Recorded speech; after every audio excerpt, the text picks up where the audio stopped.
हजरत मोहम्मद सल्लल्लाहु अलैहि वसल्लम के बड़े बड़े दुश्मनों में से एक दुश्मन आपका अपना चचा अबू लहब था। कुरान पाक में रसूल खुदा के सिर्फ एक दुश्मन का नाम आया है और वो है अबू लहब। कुरान पाक में अल्लाह ताला ने अबू लहब के बारे में फरमाया है, टूट गए अबू लहब के हाथ और नामुराद हो गया वो। आज की इस वीडियो में हम अबू लहब की इस्लाम दुश्मनी और रसूल दुश्मनी के बारे में मुख्तसर सा जानेंगे। लेकिन आगे बढ़ने से पहले अगर आप मेरे चैनल पर नए हैं तो इसको सब्सक्राइब करें ताकि आपको इस तरह की मजीद वीडियोस मिलती रहें। अस्सलाम वालेकुम, मैं हूं एडवोकेट अली हैदर नकवी और आप देख रहे हैं मेरा ऑफिशियल यूट्यूब चैनल। रसूल खुदा की बेइज्जत के 3 साल बाद तक इस्लाम की इशाअत व तबलीग का काम खुफिया तौर पर होता रहा, लेकिन फिर कुरान पाक की सूरतुल शुअरा की आयत नंबर 214 के मुताबिक अल्लाह ताला ने रसूल खुदा को हुक्म दिया कि वो अपने करीबी रिश्तेदारों को अल्लाह के अजाब से डराएं। जैसे ही रसूल खुदा को ये हुक्म मिला तो आपने हजरत अबू तालिब अलैहिस्सलाम के घर का इंतखाब किया और बनी हाशिम और बनी अब्दुल मुतलिब को वहाँ खाने की दावत दी। इस दावत में तकरीबन 45 आदमी जमा हुए। रसूल खुदा ने उनके सामने ला इलाहा इल्लल्लाह की दावत पेश की तो अबू लहब फौरन बोल पड़ा कि देखो, ये सब तुम्हारे चचा या चचाजाद भाई हैं। नादानी छोड़ दो और समझ लो कि तुम्हारा खानदान सारे अरब के मुकाबले किताब नहीं रखता और मैं सबसे ज्यादा हकदार हूँ कि तुम्हें पकड़ लूं। अगर तुम अपनी बात पर अड़े रहे और अरब के सारे कबाइल तुम पर टूट पड़े तो ऐसी सूरत में तुमसे ज्यादा कौन सा ऐसा शख्स हो सकता है जो अपने खानदान के लिए शर और तबाही का बाइस बना हो। अबू लहब की ये तुर्श और तल्ख बातें सुनने के बाद रसूल खुदा ने खामोशी इख्तियार कर ली और बाकी लोग भी उठकर घरों को चले गए। अगले दिन रसूल खुदा ने फिर से सबको खाने की दावत पर बुलाया। इस मर्तबा भी जब रसूल खुदा ला इलाहा इल्लल्लाह की दावत पेश करने लगे तो अबू लहब ने खलल डालने की कोशिश की, लेकिन इस मर्तबा हजरत अबू तालिब ने अबू लहब को सख्त डांटा और कहा,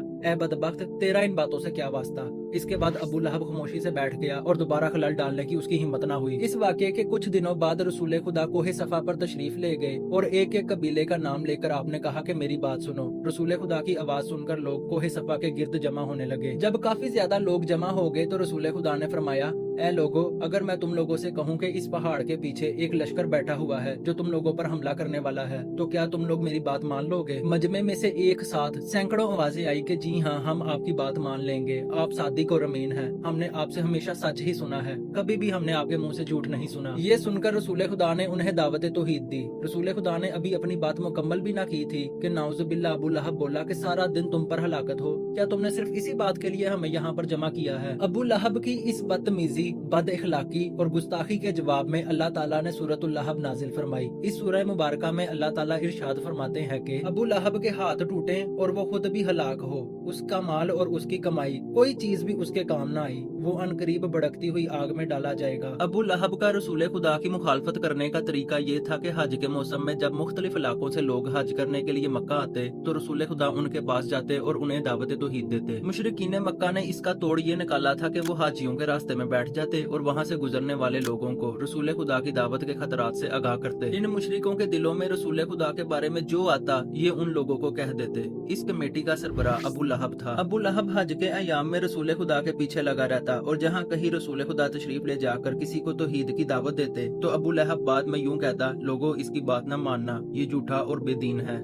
नाउजुबिल्लाह। हज के दिनों में अरब में 3 मशहूर और मारूफ मेले लगते थे। इन मेलों में अरब के मुख्तलिफ इलाकों के अक्सर कबाइल शमूलियत करते थे। रसूल खुदा भी इन मेलों के बाजारों में दावत तौहीद की गर्ज से जाया करते थे। अबू लहब यहाँ भी रसूल खुदा के पीछे लगा रहता और लोगों को रसूल खुदा की बात मानने से रोकता। रसूल खुदा के बेटे हजरत अब्दुल्ला की वफात की खबर जब अबू लहब को मिली तो वो बहुत खुश हुआ। वो फौरन सरदाराने कुरैश के पास गया और उन्हें ये खबर सुनाई कि मोहम्मद अबतर हो गया है। नाउजुबिल्लाह। अबू लहब ने कहा कि मोहम्मद की जड़ कट गई।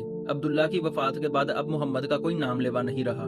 नाउजुबिल्लाह। अबू लहब हर जगह इस बात का प्रचार करने लगा। उसकी इसी हरकत के जवाब में सूरतुल कौसर नाजिल हुई। अल्लाह ताला इरशाद फरमाते हैं, बिलाशुबा हमने आपको कौसर अता फरमाया है, लिहाजा अपने परवरदिगार के लिए नमाज पढ़ा करो और कुर्बानी दिया करो, बिलाशुबा तुम्हारा दुश्मन ही बेऔलाद रहेगा। अबू लहब जितना मालदार था उतना ही कंजूस था। ये दोनों सिफात मिलकर इंसान में एक तीसरी सिफ्त पैदा करती हैं और वो है बुज़दिली। यही वजह है कि जंगे बदर के सिलसिले में मुशरिकीन मक्का ने भर्ती का ऐलान आम किया तो अबू लहब ये सोचने लगा कि जंगे बदर में शिरकत से किस तरह बचा जाए। आखिरकार अबू लहब के जहन में एक तरकीब आई। अबू लहब ने एक शख्स से 4000 दिरहम कर्जा वापस लेना था, लेकिन ये कर्जा वापस मिलने की उसे कोई तवक्को न थी। अबू लहब ने उस शख्स से कहा कि तुम मेरी जगह जंगे बदर में जाओ और इसके बदले मैं तुमसे कर्जा वापस नहीं लूंगा। जंगे बदर में अक्सर सरदाराने कुरैश या तो कत्ल हो गए या कैद हो गए। जब ये खबर अबू लहब को मिली तो उसे बहुत सदमा पहुंचा। ये खबर सुनकर वो डर गया और बीमार हो गया। ये बीमारी बढ़ती गई और 7 दिन बाद ये बीमारी चीचक की सूरत में तब्दील हो गई। अब अबू लहब के बेटों ने भी उसके साथ बैठना छोड़ दिया, उसके साथ खाना छोड़ दिया कि कहीं ये बीमारी उन्हें भी ना लग जाए। आखिरकार अबू लहब बहुत बेकसी की हालत में मरा।